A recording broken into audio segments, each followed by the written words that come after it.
Hey, welcome back to Rusty Judgment. Today we're farming.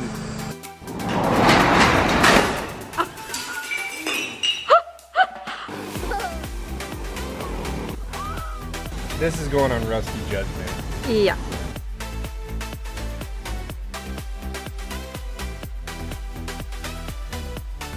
My brother-in-law Eric, who is over here filling the corn planter, is actually gonna let me plant corn.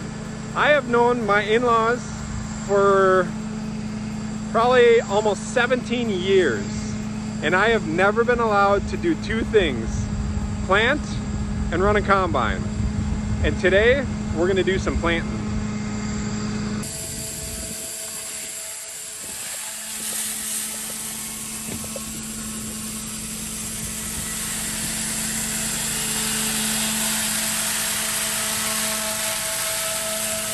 Alright, we did a 2-lap crash course on how to run the planter. My brother-in-law is leaving now, and we'll see. This either says something. They either trust me or they don't really care about this field. So he's looping around it now, and then I'm going to go out into the field and pick up where I left off and put some seeds in the ground. Alright, I'm lined up where I left off. We're gonna set that marker down. I think, oh, wrong lever. Alright, that marker will go down. That's gonna mark where I drive for my next row. Alright, so that's down. And then we're gonna come over here. We're gonna set the planter down. Okay. Then we're gonna start driving. We'll set it down now. We'll set the 3-point down. All right. Ooh, that was really close to my face. We're gonna start driving off. All right, so the point here is to keep that center marker on my line from the last one and go as straight as I can. All right, so we're planting. And this is pretty much it. This is all I'm gonna do. Then we go back.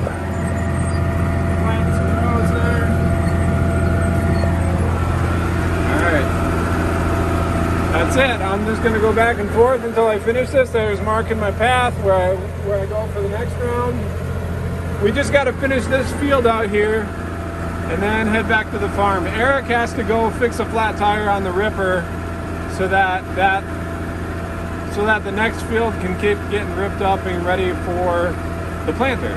So we're going to finish this up for him, and then we're going to head back to the farm.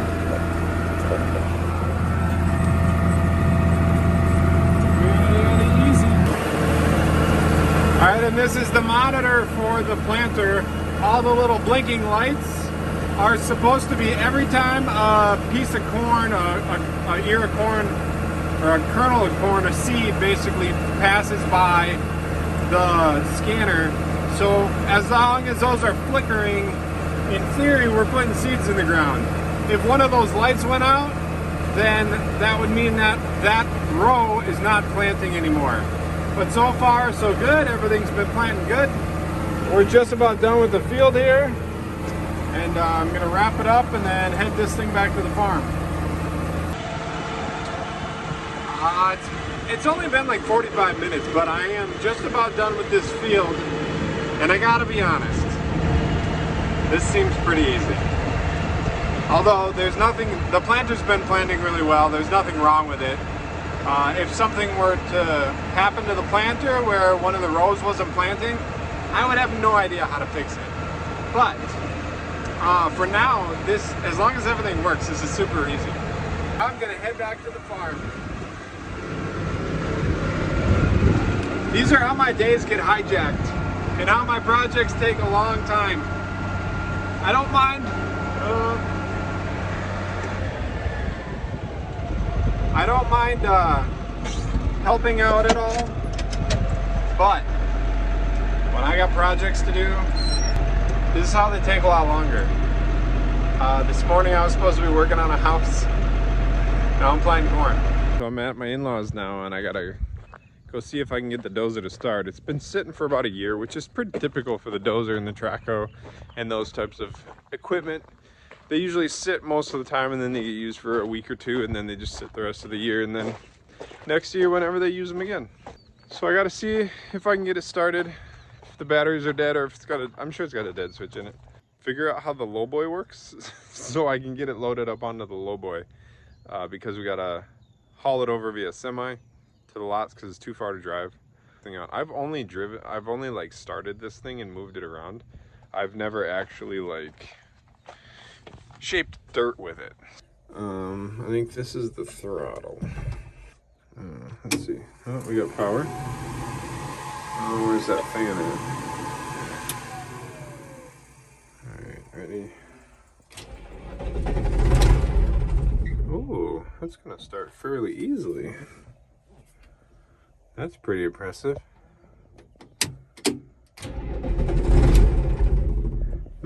Why is it? I feel like it's throttle, why it won't. So that's towards me. I think that's throttle up. Alright, ready? Yep, that was throttle up, alright.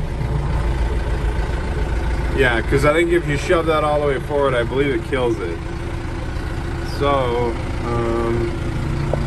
this guy here is the arm. Oh yeah. And then I think if you pivot it, I think it turns, yeah, that turns it. And then, I don't know how I think you can roll it from side to side. I don't know how to do that. Alright, I figured it out, she's moving. Alright, so now it's going forward at all times, so now to turn it, we're gonna yank this guy back, and that track's gonna stop. Now we're just kind of, we don't got enough throttle to turn. Alright, turning, pivoting, turning. Alright, forward. We're just gonna go around the track hoe here is what we're gonna do.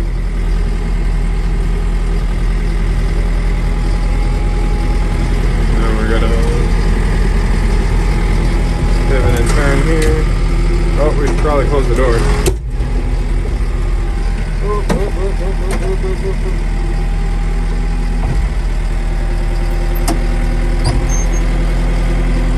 Ah, shoot. Uh-oh, I dug it in, we gotta back up. Oh, please layer back down. Yep. Alright, let's raise this guy higher. Yep. Okay, that's high. We're gonna go back to forward. Alright, back forward. Okay. Woo!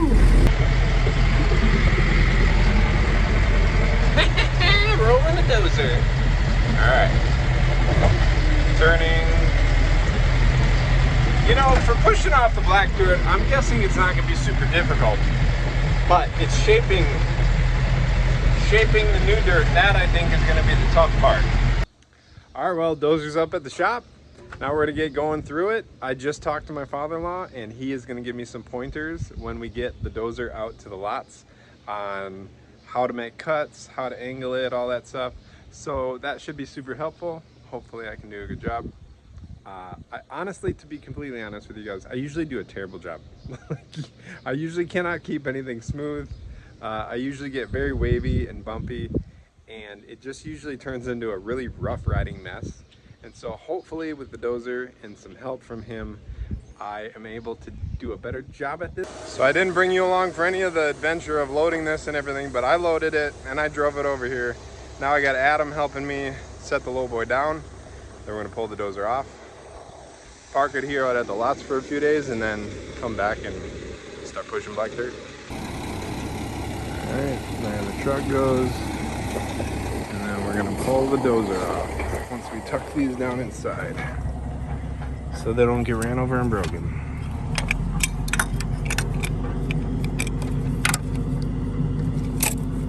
Alright.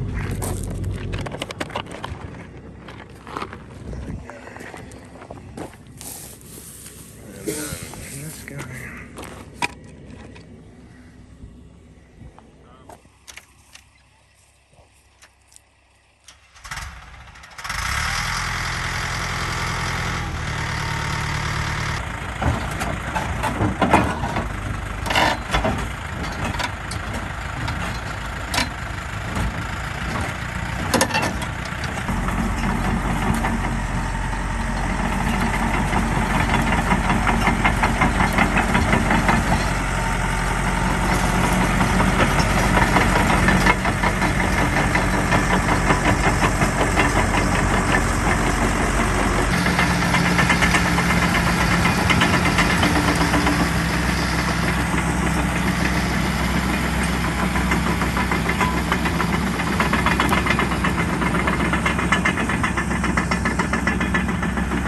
heading over to the lots right now, and I'm gonna try and start pushing off some of the black dirt off the topsoil. I did not intend on this taking so long to get to another video, but here we are.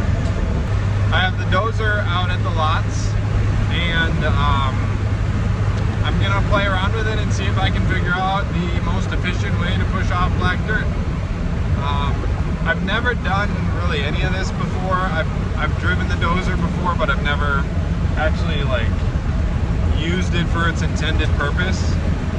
And so my father-in-law, who is the man at moving dirt, told me that to take shallow cuts and push them as far as I can. Do like full length pushes and then back up and then take another shallow cut and then just slowly cut my way down through the black dirt. So we're gonna try that and see how it goes. I'm gonna flip you around because there's, I guess, not a lot been done, but it looks different. Seeded all this in the grass and it's coming up. It's really dry right now, so we're supposed to get a rain tomorrow. But I seeded all this around here in the grass, all down there. And then I dumped the loader here a while back. So now I'm gonna fire the loader up and then I'm gonna go to the south lot and I'm gonna start pushing the black dirt off the top so we can start bringing fill in, because that lot in particular is gonna require a crazy amount of fill. It should fire right up.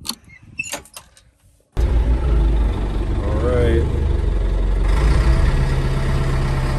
We're gonna let it warm up and then I'm gonna head over there, start pushing this off. I'll bring you back when I start doing something productive. And I've been at it for a couple hours. I'm going to bring you guys into this. It's kind of hard to control a camera and this at the same time.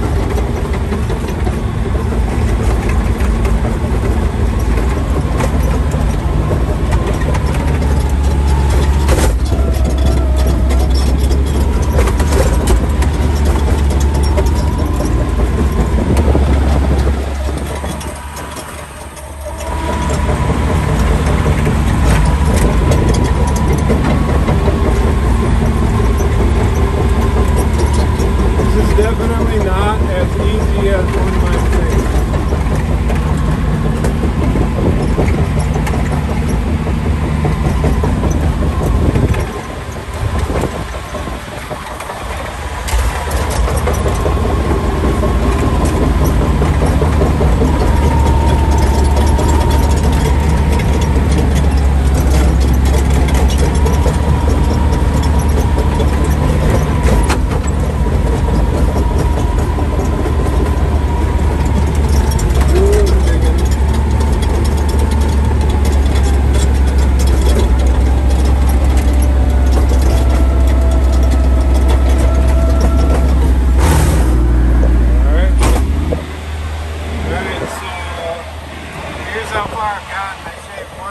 Off the top.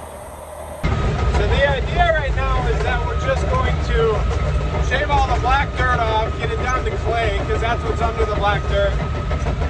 And then we're going to bring 6 feet of clay back in here and raise the entire property by 6 feet. And then we're going to take all the black dirt that we pushed off and we're going to put it, just layer it back on top of the clay and shape it all out so that you have a nice big pad and a nice big slope away from the house.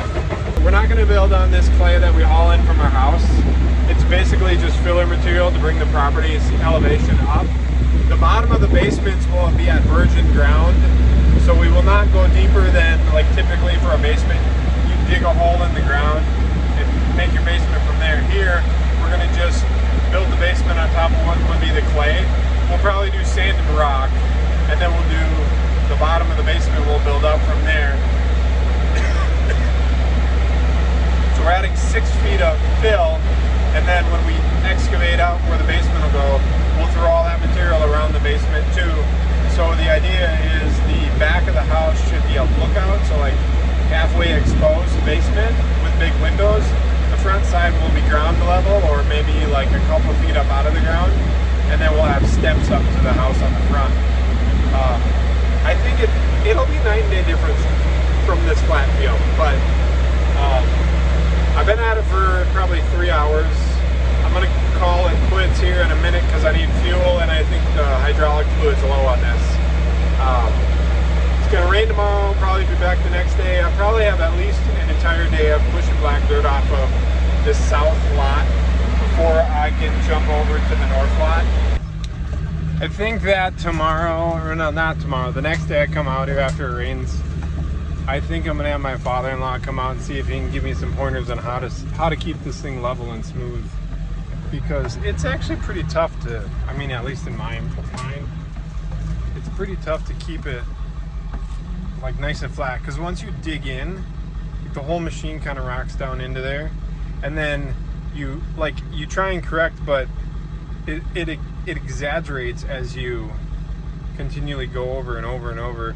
If you're not able to figure out how to cut those high spots off and get it straight smooth again, you just get bigger waves and bigger waves, which actually I do with most pieces of equipment. But I think I'm gonna see if I can get my father-in-law out here and have him give me some pointers on how to correct the waves I'm creating. So here's my waves. You can see it's not super smooth, but we got to move a lot of dirt out of here to bring it up, so that's okay. All right, thanks for hanging out with me. By the time we're done with these two houses, I expect to be a pro at moving dirt. Well, it is the next day. It turns out it rained for like 10 minutes and didn't get everything wet enough for me to stay out of the field. The house will go somewhere in here, but we're just getting it all down to clay. And then, so right now I think what I'm gonna do is I'm gonna push this section over here and then shave the driveway down to clay, give all this down to clay, and then I think we're gonna call it for today. So I think the way we're gonna do this is the driveway is gonna come into a garage here and the house over there.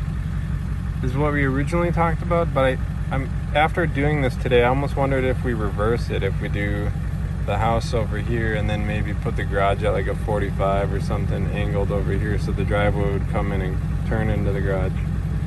I don't know. What do you guys think?